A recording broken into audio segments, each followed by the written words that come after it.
South Carolina is a known red state. In fact, the state is solidly red. The last Democrat governor elected was Jim Hodges in 1998. From 1865 until present, South Carolina has had 35 Democrat governors, 9 Republican governors, and 1 with no party affiliation. Now you might be thinking, with the exception of a few others before Jim Hodges, if so many Democrats had won in the state of South Carolina for the gubernatorial races before, then what exactly happened to make that stop? Well, what happened was quite possibly the greatest FBI sting you've likely never heard of. Operation Lost Trust, the 1990 federal investigation caught 27 lawmakers, lobbyists, and public officials taking bribes for votes on a fake parimutuel betting bill.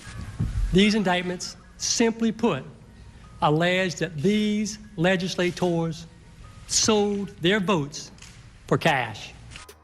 Like, share, comment, subscribe, and hit the notification bell. Enjoy the show. Many people may not realize the historical significance and importance of states like South Carolina when it comes to the American slave trade, the Southern Democrats or Dixiecrat Party, the Reconstruction era, the American Civil War, and how the old party of Dixie was destroyed by an FBI investigation you've never heard of. If you were to look through the history of South Carolina, you would notice that most governors in the state's history were actually Democrats. The Old South had a remnant of the Democrat Party known as the Dixiecrats. These people were hardcore racists who would hide behind the idea of the states' rights platform, when the truth is they are the remnants of the old Confederacy that would later on transition into many parts of the modern day Republican Party.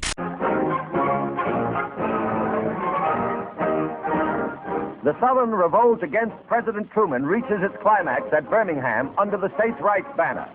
Venerable Alfalfa Bill Murray comes out of retirement to join in the protest against the president's civil rights program. Governor Thurmond attacks the civil rights plank. It simply means that it's another effort on the part of the president to dominate the country by force and to put into effect these uncalled for and these damnable proposals he has recommended under the guise of so-called civil rights. The pivotal issue that wrestled control of the state from the Dixiecrat Party that was started by a former South Carolina governor and a U.S. senator from South Carolina who served in the U.S. Senate named Strom Thurmond. I came to the United States Senate, a 29-year-old fella out of the civil rights movement, a public defender, and turns out one of my closest friends ends up being Strom Thurmond, a man whose background and interest at that time when I came were considerably different than mine. If you had told me when I entered the United States Senate that one of the people that I would have the closest relationship with in the Senate would be Strom Thurmond, I'd have told you you were crazy. With such a legacy, how could the South Carolina Democrats lose so much power? Well, the loss of power started shortly after the FBI busted a lobbyist and former South Carolina state lawmaker named Ron Cobb in 1989. In 1989, after the FBI arrested Ron Cobb, a deal was made with Cobb. He would receive leniency in exchange for helping the FBI investigate the South Carolina General Assembly. Ron Cobb agreed to do so. The FBI gave Ron Cobb an office space in Atlanta and also a boat that is located in Hilton Head, South Carolina, and both that boat and that office was supposedly owned by an organization known as the Alpha Group, which was a fake organization that was set up to lobby for the support of a bill that would have supposedly legalized dog and horse track race betting. And once again, I must reiterate, this was a fake organization. Alpha Group does not actually exist. The FBI set this up just to fool lawmakers. The plan was simple. Cobb was to offer members of the South Carolina General Assembly money in the form of campaign contributions in return for their support of the bill. The plan worked almost too well. With Cobb being a former member of the South Carolina General Assembly, many lawmakers distrusted him, and so the FBI actually managed to catch many lawmakers on camera just selling their votes votes for cash. And there were some people who might have just been caught up in a net. There were many stories that came out of Operation Lost Trust and what Ron Cobb did. However, some stories are more compelling than others, especially when it comes to documenting political corruption among lawmakers. One such lawmaker was former South Carolina Representative Tom Wilkes, and much of his story demonstrates the absolute insanity of Operation Lost Trust. In 1990, Tim Wilkes found himself living here in Winsboro. He was a freshman state representative and a man who seemed to have it all.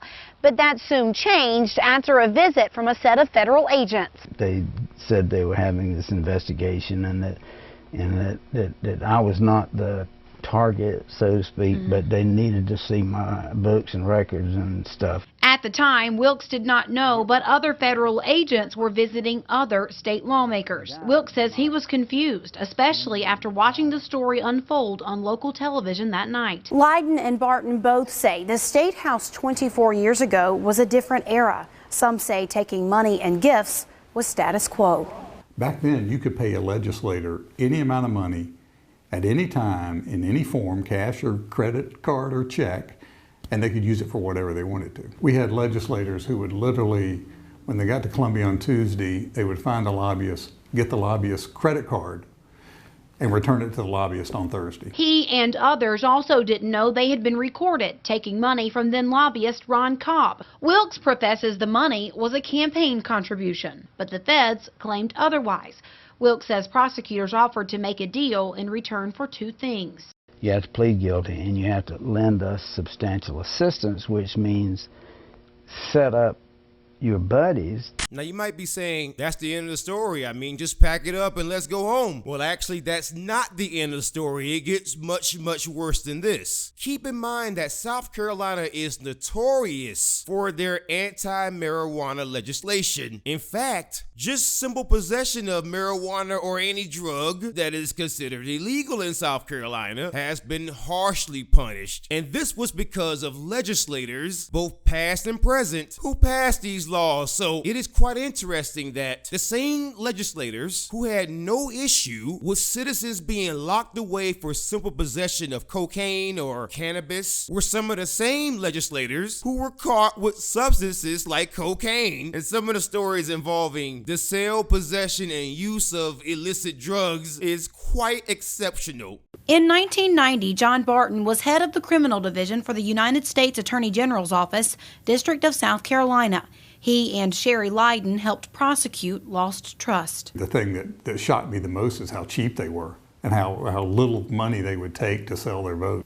It wasn't just $2,000 on that day for that vote. It was free golf clubs, free rounds of golf, free suits. Little did lawmakers know an undercover investigation was underway. We didn't even want the support staff to know what was going on. I had a locked file cabinet in my office that people were always asking me about. Lawmakers also didn't know a lobbyist caught on video handing them money agreed to help in the investigation after he himself got caught up on drug charges. The lobbyist was a man by the name of Ron Cobb, seen here in ABC Columbia file footage handing lawmakers money. We would get a call that Ron Cobb had set up a meeting and we would rush down to the off-site location and watch it. Now, clearly these people engaged in criminal activity, but they're not exactly professional criminals. Each one of these lawmakers had the clear opportunity to know that the FBI was tracking them. In fact, there was a situation in which most people would probably surmise that if you're doing something that is obviously illegal and you find someone with what appears to be a recording device, that would usually be a sign that it's time to stop. But as you're gonna see, these lawmakers, much like many politicians, rely off of the fact that many people won't question their corruption, because if you were to look hard enough, you would find that corruption, because these people are not exactly what one would call professional criminals. But there was a moment when Operation Lost Trust almost didn't happen,